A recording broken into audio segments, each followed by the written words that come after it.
Desakan Partai Golkar untuk menggelar Munaslup mulai muncul dan hal ini mencuat usai Dewan Pakar Partai Golkar melakukan pertemuan dan melihat elektabilitas Partai Golkar yang terus menurun. Lalu benarkah hanya alasan karena elektabilitas Partai Golkar yang terus menurun diperlukan Munaslup? Apa sebenarnya yang harus dibenahi oleh partai berlambang pohon beringin ini? Kami akan hadirkan perbincangannya dengan anggota Dewan Pakar Partai Golkar, ada Pak Ridwan Hisyam, dan juga ada Direktur Eksekutif Indonesia Political Review, Kang Ujang Komarudin. Sebenarnya kami juga mencoba menghubungi anggota DPP Partai Golkar, namun belum mendapatkan respon hingga pagi hari. Jadi kita akan lanjutkan perbincangan kita pada pagi hari ini. Saya sapa dulu Pak Ridwan yang sudah bergabung bersama kami secara daring. Selamat pagi Pak Ridwan. Selamat pagi. Terima kasih sudah bergabung. Ada Kang Ujang juga, terima kasih sudah hadir di studio, Kang Ujang. Salam sehat, Kang Ujang. Siap, Bang.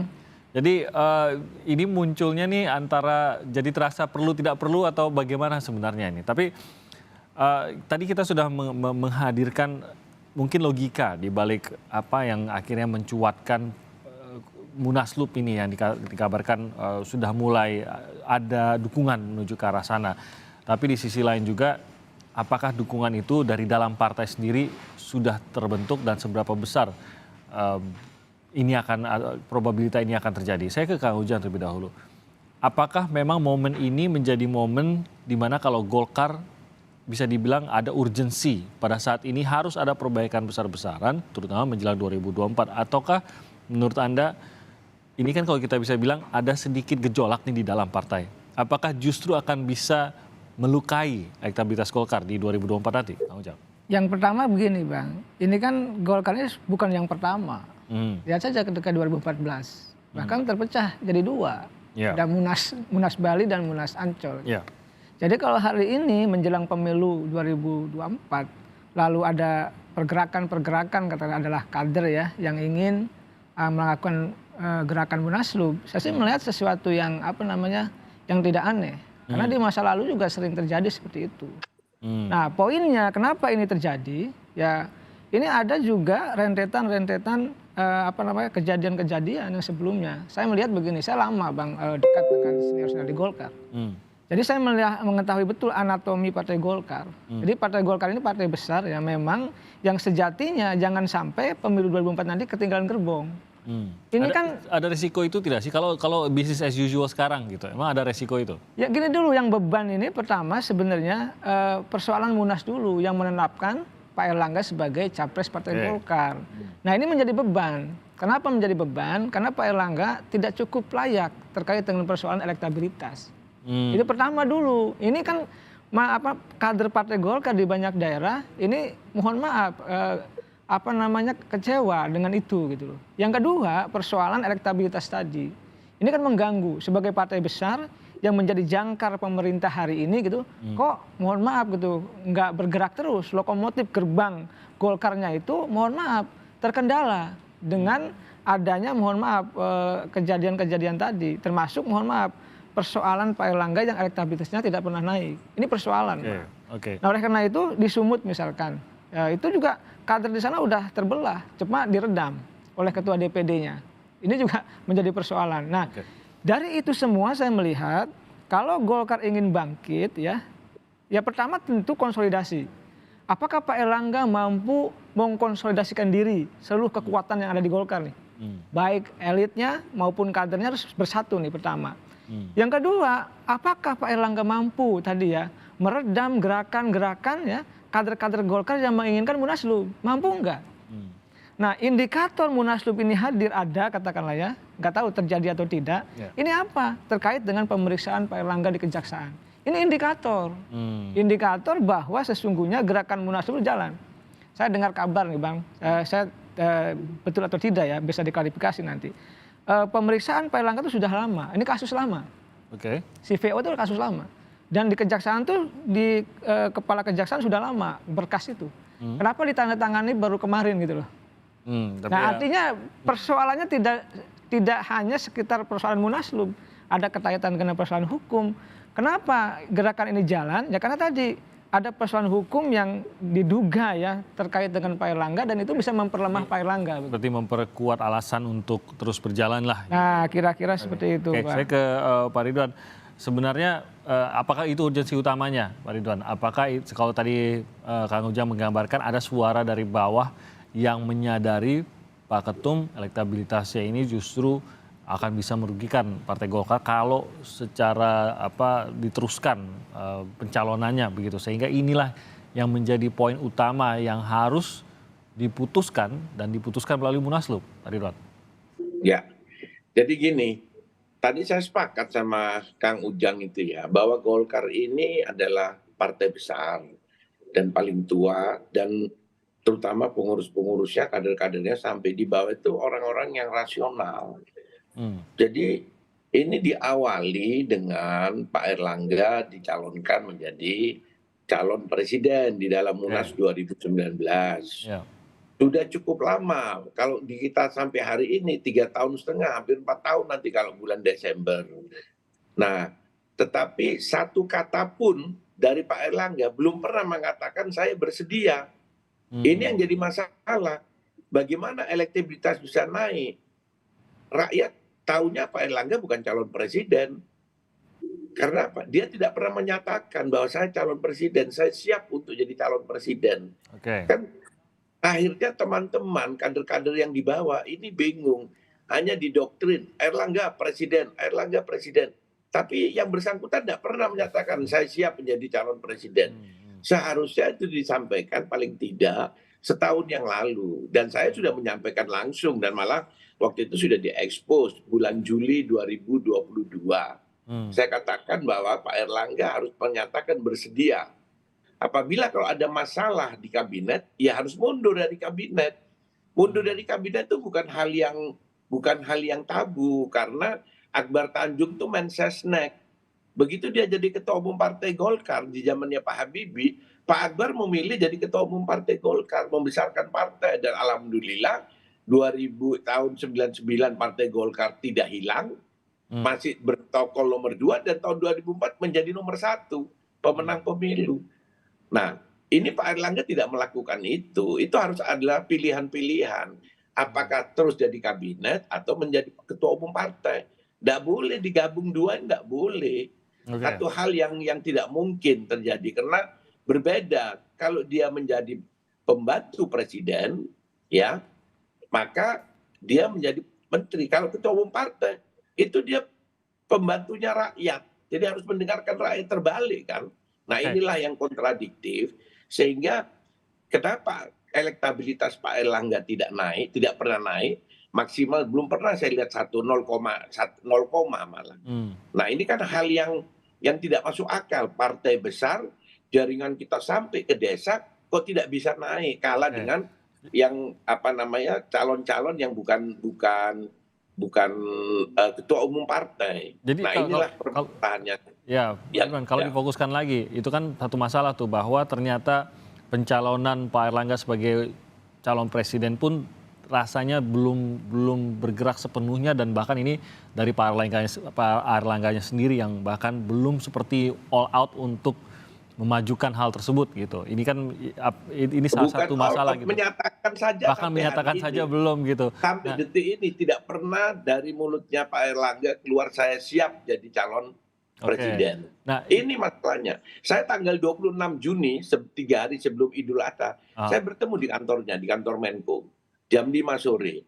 Saya masih meminta Pak Erlangga, saya sudah katakan, sudah setahun yang lalu, 29 Juli yang lalu saya sudah ketemu.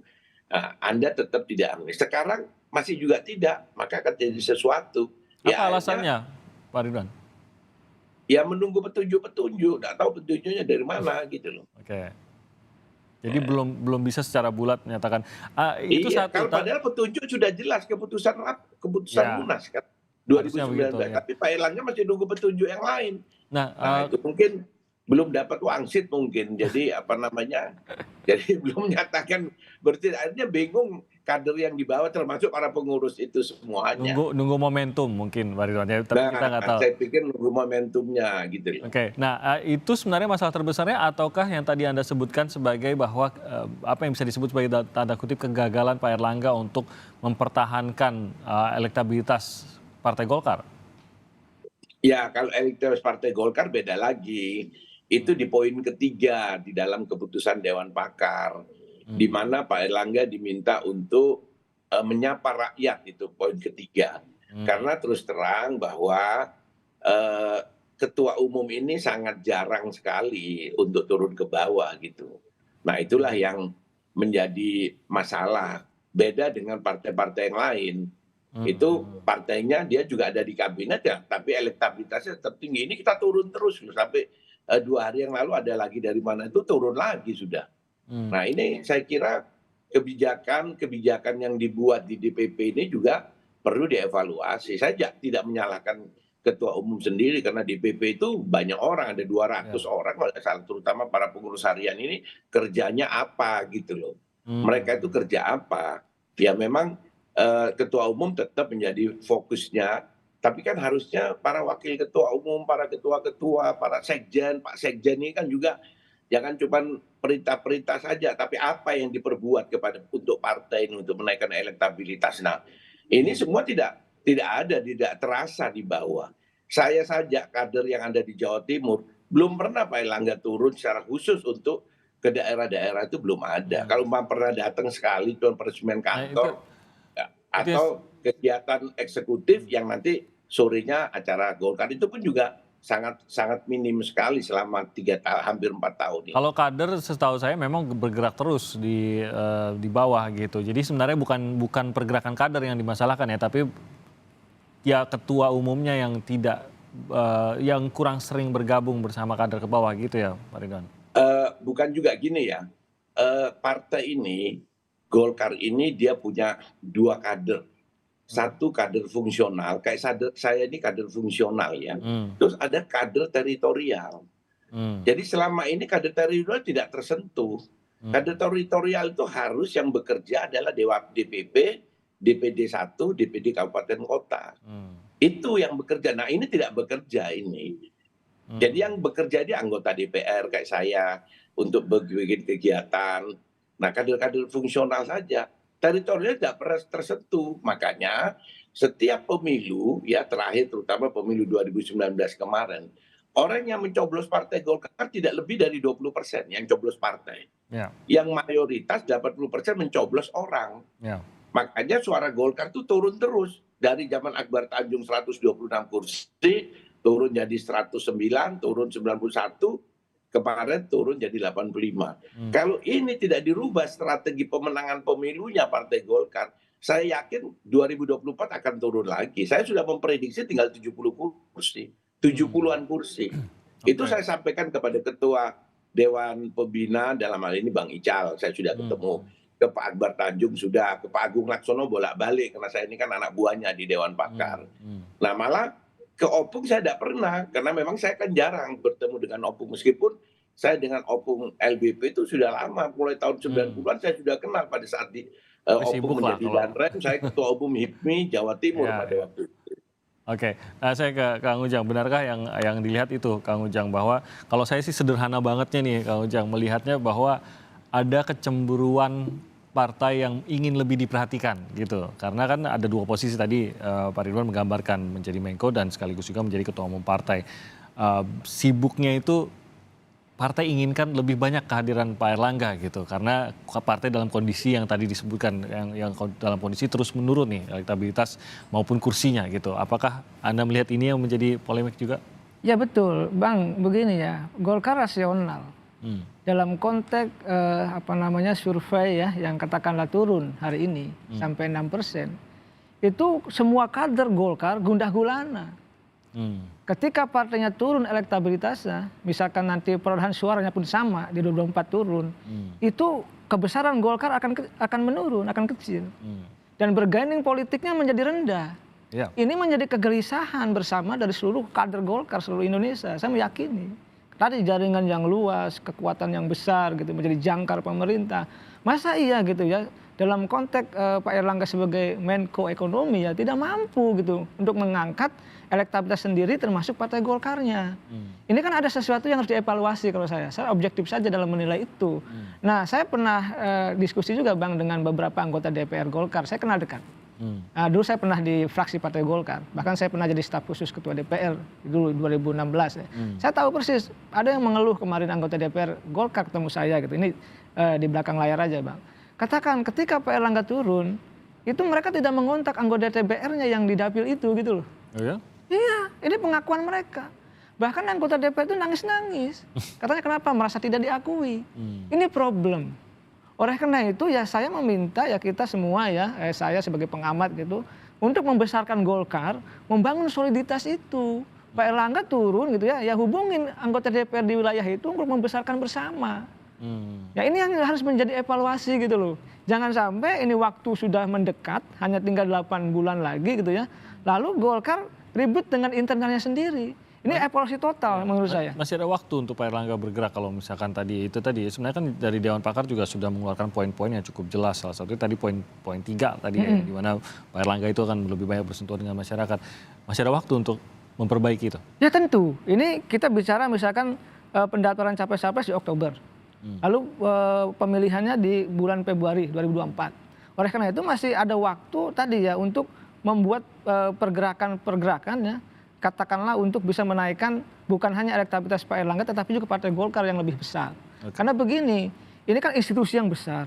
Partai yang dilahirkan di Orde Baru yang mempunyai sejarah panjang ya pembangunan Indonesia. Masa iya dalam berjalannya waktu, dalam pemilu menuju pemilu yang modern ya, yang dimana pemilihnya pemilih milenial yang paling banyak, masa Golkar turun suaranya. Ya. Ini kan menyedihkan. Oleh karena itu ya saya sebagai anak bangsa tentu perlu berkepentingan untuk menjaga semua institusi partai itu bisa bersaing secara sehat termasuk bisa menaikkan aktivitas masing-masing. Oke. Nah, ini penting Bang untuk menjaga demokrasi kita tetap sehat.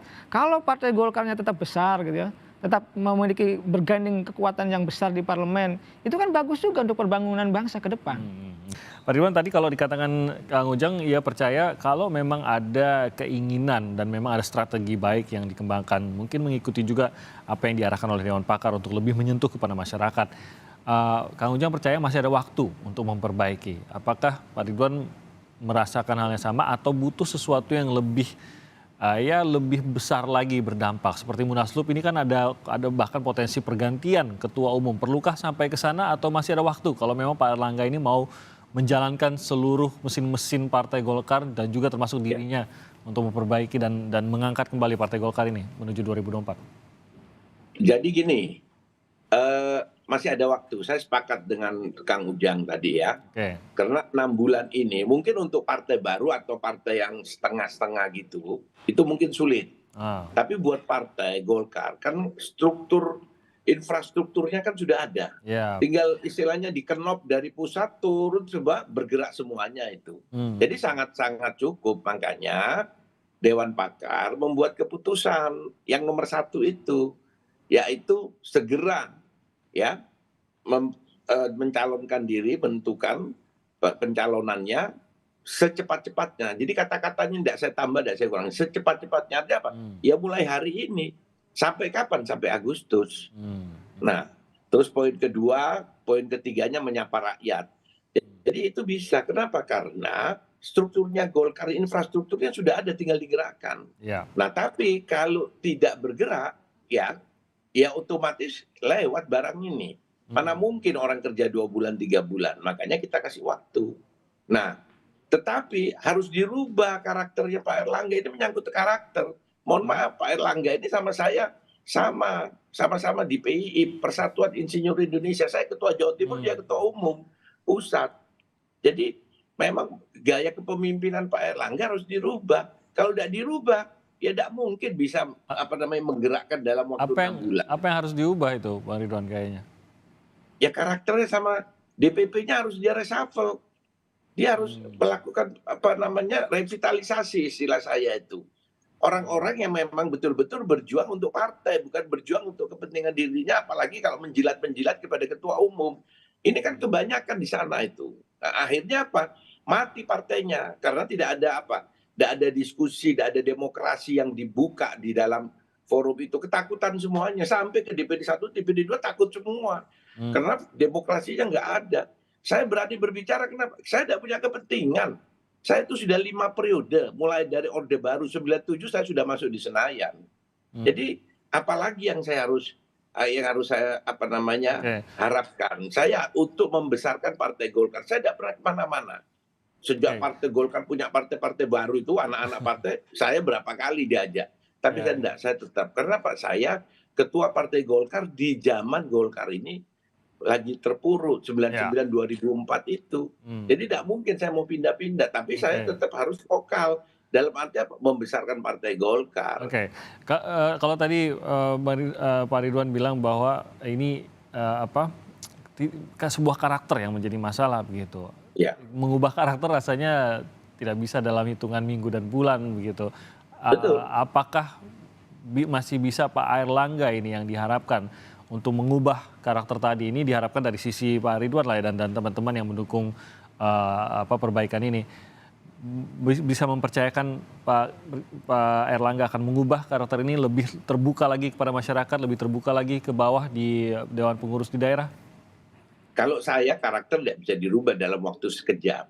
Tapi dia melakukan revitalisasi. Para pengurusnya harus diambil aktivis-aktivis yang pemberani, penakluk, sang penakluk. Istilah saya itu kayak Al-Fatih itu loh pada waktu menaklukkan Konstantinopel. Jadi bukan orang-orang yang menjilat-menjilat. Kalau yang menjilat-menjilat ya sama semua. Makanya saya bilang dicari siapa pemimpin yang bisa menaikkan Golkar 6 bulan. Ya cari pemimpin yang super hebat, saya bilang gitu. Itu statement saya. Pemimpin super hebat. Kemarin Rossi kan juga nanya kan ke Pak Luhut. Kenapa Anda disebut super hebat sama Ridwan Hisham? Nah, tidak tahu dia bilang gitu. Kenapa saya bilang Luhut? Kenapa Luhut ini saya kenal 30 tahun yang lalu masih Danrem Madiun. Di Surabaya saya ketua umum HIPMI pada waktu itu. Saat itu Opung ini menaikkan suara Golkar 90% di daerah Residen Madiun itu. Ada berapa kabupaten. Padahal secara nasional masih waktu itu 60%. Tapi Opung bisa 90% dengan menggerakkan kader teritorial. Waktu itu pangkatnya masih kolonel. Makanya saya bilang super hebat. Nah, kalau Erlangga bisa, ya tidak perlu ada Munaslup kan. Erlangga saja yang mimpin terus sampai 2024. Tapi dengan syarat harus melakukan revitalisasi. Kalau Erlangga tidak bisa dirubah karakternya, staf-stafnya ini atau wakil-wakil ketua umumnya ini dicari orang yang pejuang-pejuang, jangan yang cuman kerjanya tidak jelas semuanya. Bicara aja tidak berat. Tapi cuma satu nama ya Pak Ridwan yang super hebat ini, atau ada super hebat lain? Tidak ada, cuman Opung. Oke. Kalau untuk super hebat ya, tapi kalau yang hebat banyak. Ada Bahlil, ada Agus Gumiwang, kan saya sebutkan, ada Bambang Susatyo. Saya sendiri calon ketua umum 2019 yang didolimi. Langsung diaklamasi padahal tinggal 2 calon, Erlangga dan saya. Tapi pimpinan Munas tidak membuka kesempatan. Padahal saya ini melalui proses pendaftaran, diverifikasi. Tapi pada saat Munas seharusnya pemilihan tanggal 5 diajuin tanggal 4. Saya dibuang begitu saja. Nah ini kan proses-proses demokrasi yang cacat di dalam Munas Partai Golkar 2019. Tapi saya tidak melakukan penuntutan. Kalau itu teman-teman banyak minta di PT UN itu. Munas Golkar 2019. Saya bilang enggak. Saya disampaikan oleh Bang Akbar, Ridwan kita besarkan partai. Bang Ical juga bilang sama saya, jangan Ridwan, nanti kita terbelah lagi seperti zaman Ical dan Agung. Akhirnya saya tidak melakukan apa-apa, saya tunggu dukungan. Saya ngalah, tapi saya tunggu bagaimana hasil Munas 2019. Ternyata ya amburadul. Dan saya mengeluarkan statement loh, pada saat itu sebelum didok itu calon presiden, saya bilang saya tidak setuju. Ada itu. Tapi ya karena tadi itu semua harus bertanggung jawab di dalam peserta Munas 2019 itu menentukan Erlangga sebagai calon presiden. Itu harus tanggung jawab DPD 1, jangan Pak Erlangga yang disalahkan. Saya tidak setuju bahwa Pak Erlangga disalahkan, dan pengurus DPP juga harus tanggung jawab semua. Kenapa kok Erlangga saja yang disalahkan? Padahal Erlangga ini ketua umum ya harus didukung karena partai ini adalah kolektif kolegial, bukan ketua umum saja gitu. Saya ingin tanya pendapat dari Kang Ujang juga tadi, bahwa bisa saja diselamatkan dalam kondisi dalam waktu yang tersedia, tapi kalau menurut Pak Ridwan tadi tetap harus ada sesuatu yang perubahan yang tetap besar gitu. Entah itu memang perubahan dari Pak Airlangganya atau perubahan dari struktur di dalam Pak Airlangganya itu sendiri. Tapi saya bicara soal realistisnya, kan Kang Ujang juga tahu di dalam Partai Golkar ini bagaimana perubahan-perubahan itu mungkin terjadi begitu. Terutama kalau kita berbicara mengenai orang-orang dekat dengan Pak Airlangga dan DPP gitu. Ini mungkin akan lebih sulit. Realistiskah kalau kita berharap pada hal tersebut, atau memang Golkar ini saking solidnya memang kalau mau melakukan perubahan besar ya memang harus bentrok bener gitu baru akan berusaha. Kita lihatlah Partai Golkar bagaimana sebelumnya juga melalui beberapa bentrokan hingga akhirnya adem lagi gitu kan gitu. Apakah harus gitu, Kang Ujang? Ya, saya sepakat dengan Bang Ridwan Hisam ya. Kalau karakter tidak bisa dirubah, maka perubahan itu institusional. Oke. Kelembagaan partai. Nah, kelembagaan partai itu apa? Ya tentu pengurusnya direvitalisasi lah gitu kan, yang ingin berjuang untuk perubahan, katakanlah untuk menaikkan elektabilitas Partai Golkar. Karena ini mendesak, Bang. Saya tarik ke belakang misalkan soal pencalegan. Bagaimana Partai Golkar yang besar, yang hebat ini gitu ya, itu masa calegnya pakainya nomor ini huruf gitu. Calegnya pakai nama, jadi nggak pakai nomor. Alfabetis. Ya alfabetis. Kalau Bang Iya bayangkan lucu. Alfabetik. Nah ini menjadi bagi saya seorang akademisi ini bagi saya mundur ke belakang.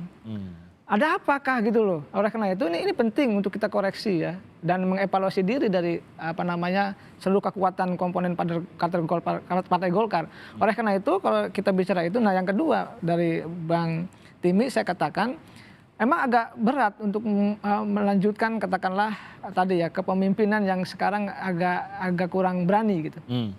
Menunggu arahan katakanlah tadi kata Bang Ridwan. Lalu di internal Golkar juga sepertinya sudah nyaman gitu. Mestinya kan tadi meningkatkan elektabilitas yang tinggi gitu. Ini kan tidak ada kita melihat itu adalah kerja keras dan akan menemui beberapa kesulitan, tapi itu harus meninggalkan kenyamanan. Nah, apakah nanti endingnya bisa memperbaiki kan, ataukah ada munaslup? Saya tidak tahu. Tapi yang jelas, yang pasti, gerakan munaslup yang sekarang muncul itu kan menurut saya bukan berdiri sendiri, artinya tidak ujuk-ujuk. Oke. Pasti sudah lama ini. Tadi terkaitan dengan kasus hukumnya Pak Erlangga di Kejaksaan itu juga itu ada kaitannya dengan itu gitu. Oleh karena itu saya melihat bahkan saya dengar gitu ya di DPP Golkar sendiri sudah menanyakan ke KPU. Bagaimana ini bisa enggak kalau PLT kata pelaksana tugas. Kalau seandainya munaslup terlaksana, ya sudah sampai. Saya sampai cek kok. Ternyata ada kejadian juga di P3. Kan P3 Pak Mardiono PLT artinya bisa. Itu udah terkonfirmasi ke KPU siap menerima PLT gitu loh. Itu ada arah-arah ke sana.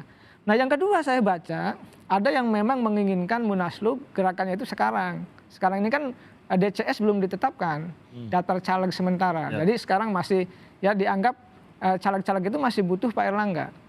Ada yang mengatakan ketika nanti DCT itu ditetapkan di November nanti munaslup akan jalan. Jangan-jangan lebih dari sebelum itu sudah terjadi, jangan-jangan. Tadi saya bersandar pada ucapannya Pak Luhut. Kalau misalkan mereka menginginkan gitu ya, artinya pemilik suara, lalu tidak dilakukan secara ribut-ribut, artinya bisa saja munaslup itu terlaksana. Tapi masa Luhut lagi Kang Ujang? Pak Luhut kerjanya udah banyak banget loh. Saya tidak tahu. Ini poin dari saya. Pak Luhut memiliki statement katakanlah saya tidak ingin jadi capres, cawapres ya kan. Ya ingin menaikkan suara Golkar saja. Tetapi Pak Luhut lupa, kalau saya boleh kritik. Pak Luhut punya kepentingan untuk katakanlah menjaga dirinya ketika beliau sudah tidak jadi menteri. Karena kalau orang tidak punya kekuasaan, tidak punya jabatan, itu cenderung dikerjai juga. Oleh karena itu perlu backupan politik. Nah, menjadi ketua umum Partai Golkar itu menjadi sebuah bemper yang kuat gitu atau penjagaan atau tameng yang kuat atau benteng yang kuat untuk menjaga dirinya, termasuk mohon maaf Pak Jokowi dan tentu orang-orang dekatnya yang sudah berkuasa 10 tahun terakhir ini. Tapi kontribusi Anda percaya akan bisa berkontribusi pada elektabilitas Golkar juga, selain kalau itu kan tadi lebih berbicara mengenai motivasi Pak Luhut kalau memang menerima untuk menjadi ketua umum. Tapi elektabilitas Golkar apakah akan terbantu dengan hal itu? Ya, saya begini, tidak ada orang yang lebih berani daripada Pak Luhut. Makanya seluruh mata kader Partai Golkar ke Pak Luhut. Pak Luhut mengatakan saya didatangi loh ya, bukan ngontak atau bukan mengondisikan. Karena tidak ada yang berani. Mungkin Bang Ridwan Hisam selain Pak Luhut yang berani gitu ya untuk mengkritisi organisasi di Partai Golkar. Nah, Pak Luhut lah yang menjadi sandaran kekuatan ya, katakanlah Partai Golkar ke depan kelihatannya. Kenapa? Ya mungkin kader Golkar sudah melihat kinerja Pak Luhut ketika menangani pandemi, banyak ditugasin oleh Pak Jokowi, mungkin dianggap sukses, mungkin ya. Mungkin melihat dari situlah bahwa ketika Pak Luhut misalkan nanti jadi ketua umum, mungkin bisa untuk menaikkan elektabilitas. Nanti kejadian atau tidak kan lain hal. Ini kelihatannya gerakan-gerakan itu terus kencang dan kuat arahnya mungkin ke Pak Luhut tadi sebagai ketua umumnya. Tapi ya istilahnya data yang dimiliki rekam jejaknya seharusnya berkontribusi positif, seharusnya begitulah ya. Kira-kira gitu ya. Oke, saya ke Pak Ridwan, kalau memang ini akan didorong untuk ke Munaslup. Berarti kan harus ada komunikasi dengan DPD dan pihak-pihak yang berkepentingan dan memiliki kewenangan untuk pelaksanaannya begitu. Ini sudah ada yang bergerakkah atau bagaimana Pak Ridwan? Kalau DPD 1, saya kan mantan ketua DPD 1 ya. Jadi jangan diharapkan DPD 1 mengeluarkan statement. Jangan diharapkan, tidak mungkin lah, karena Golkar itu partai solid. Nah, jadi memang kalau ada terjadi sesuatu, itu memang lebih banyak karena faktor-faktor dari Erlangganya sendiri. Kalau dia menyadari bahwa iya ini apa yang disampaikan Dewan Pakar ini adalah benar, apa yang saya sampaikan benar. Ya dia supaya untuk memberikan jalan yang mulus Partai Golkar ini, ya mengundurkan diri. Begitu mengundurkan diri kan selesai. Jadi kalau tadi seperti pernyataan... Apalagi satu lagi ada tadi Kang Ujang, hari ini kan diperiksa lagi sama kejaksaan. Ini bukan menaikkan elektibilitas Partai Golkar, tambah aja blok ini. Saya khawatir malah tidak lolos dari parliament threshold ini. Sudah 6%. Nah, itu ini kan hal yang mengkhawatirkan. Jadi kesadaran dari Pak Erlangga, kalau DPD 1 tidak mungkin, sudah saya kasih tahu. Sekarang sudah diperintah semua DPD 1 harus bikin pernyataan. Itu kan banyak pernyataan DPD 1. Itu verbal semua, itu semu. Habis dia keluar pernyataan, nelpon. Bukan saya saja, itu macam-macam lah. Saya bikin ini karena diperintah dari DPP harus bikin pernyataan untuk mendukung kita harus solid. Jadi instruksi semuanya. Tidak mungkin mereka, apalagi mereka punya kepentingan. Para ketua DPD itu kan punya kepentingan jadi gubernur, jadi bupati, jadi wali kota, terus jadi anggota DPR. Ini kan semuanya. Mereka berani sekarang. Ya tidak mungkin. Jadi di tengah menanti DCT ini menjadi sangat sensitif gitu ya? Nah ya itu dia. Kalau setelah DCT Munaslup, ya sudah. Tinggal masuk jurang semua itu. Jadi apa atau yang... jurang di dalam pemilu 2024. Kalau baru nanti nunggu DCT. Saya terus terang, saya ini arek ya, maksudnya arek Surabaya. Pada saat 2004 kejadian waktu Golkar dihabisin itu, malah mau dibubarkan. Teman-teman Jawa Timur itu berjuangnya bukan main-main dibandingkan lain. Kita 22 kantor dibakar saat itu. Satu kantor terbesar di provinsi saat itu. Tapi semua kader-kader itu saya ajari militan. Saya bikin 120.000 kader teritorial waktu itu. 4 tahun saya keliling untuk menaikkan suara Golkar. Akhirnya pemilu Golkar, kami di Jawa Timur naik 45%. Bang Akbar Ketua Umum 2004 naik kita jadi nomor 1. Jadi tidak bisa, kader teritorial itu harus digarap oleh DPP. Ini tidak disentuh sama DPP. Yang disuruh kerja anggota DPR. DPR di provinsi, kabupaten kota, diperintah terus. Lah terus untuk apa semua orang bisa jadi ketua umum DPP atau jadi DPP? Tidak perlu orang-orang yang hebat kan. Itu kan mereka harus bisa turun. Kita cari figur-figur kayak Akbar Tanjung itu yang setiap minggu ada di lapangan. Mulai Jumat, Sabtu, Minggu Bang Akbar itu di lapangan. Masuk di kabupaten sampai ke desa. Bersama pengurus lainnya kan. Ada Mas Agung waktu itu. Banyak lah, ada almarhum Joyo Hadikusumo. Itu rata-rata kan meninggal semua sudah. Zaman-zaman itu. Nah kita butuh orang-orang pengurus yang memang harus turun. Nah ini ketua umumnya tidak turun, yang lain ya cuman urus diri sendiri. Ini masalahnya. Pak Ridwan, kalau tidak ada perubahan dari Pak Erlangga dan tidak ada tanda-tanda mengikuti masukan dari surat Dewan Pakar tadi, apa yang bisa dilakukan? Apalagi kalau Munaslup ini belum kelihatan hilalnya begitu.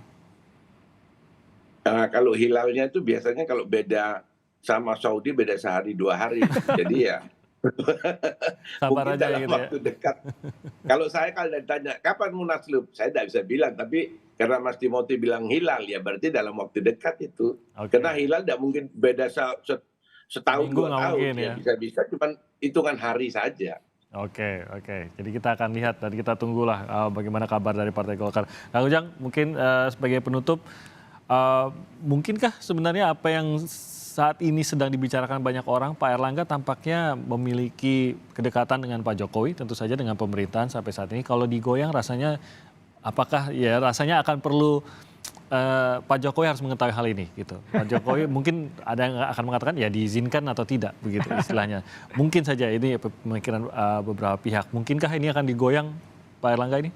Ini begini Bang, Golkar itu pemiliknya RI1, memang betul. Setiap ketua umum Golkar ketika bersaing dulu di Munas, itu ya gimana RI1. Bukan tahun ini saja ya? Iya, bukan tahun ini saja. Nah terkait dengan Pak Erlangga, saya dapat kabar ini Bang, di internal Pak Erlangga, katanya Pak Jokowi juga sudah tidak mau menjagain Pak Erlangga. Ini gosip dari Kang Ujang aja nih ya. Kita ya boleh diklarifikasi. Saya perlu catatan, saya belum verifikasi. Apa indikasinya? Kejaksaan mau periksa.